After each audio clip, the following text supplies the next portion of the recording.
한 주의 세종 지역 이슈를 정리해드립니다. 주간 세종 이슈 더 세종입니다. 첫 번째 키워드는 조례안 갈등 결국 대법원 판단입니다. 최민호 세종시장이 임원 추천 비율 문제 등으로 거부권을 행사했던 출자 출연기관 운영 관련 조례안이 지난달 13일 의회에서 다시 집행부로 돌아왔습니다. 하지만 최 시장이 절차상 문제가 있다며 공포를 거부했고 결국 상병헌 세종시의회 의장이 대신 공포했는데요.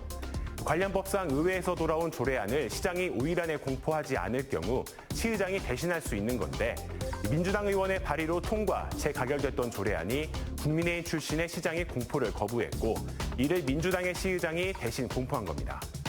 하지만 최 시장은 상의장이 공포를 하자마자 곧바로 대법원에 무효 확인 소송을 내면서 조례 무력화에 나섰는데요. 여기에 조례 효력을 중지하기 위한 집행 정지 결정도 함께 신청했습니다.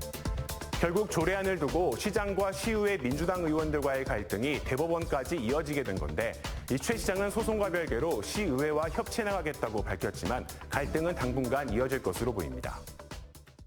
두 번째 키워드, 세종시 부동산 시장 훈풍 예고입니다. 주택산업연구원이 주택사업자들을 대상으로 설문조사를 진행했는데요. 전국 아파트 분양 전망을 예측했는데 지난달 대비 11.6포인트 오른 85.2로 나타나면서 6개월 연속 개선되고 있는 것으로 나타났습니다. 특히 세종시의 경우 아파트 분양 전망 지수는 92.9로 전국에서 세 번째를 기록했는데 지난달 대비 상승폭은 28.2포인트로 가장 높은 상승폭을 기록하기도 했습니다. 위축됐던 세종 지역 부동산 시장이 정부의 규제 완화 정책 등의 영향으로 분양 시장에 대한 부정적 인식이 다소 완화된 것이 원인으로 분석됩니다.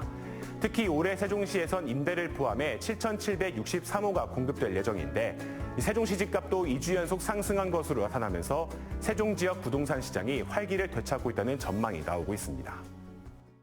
마지막 키워드는 국회 세종서당 건립 전담 조직 신설입니다.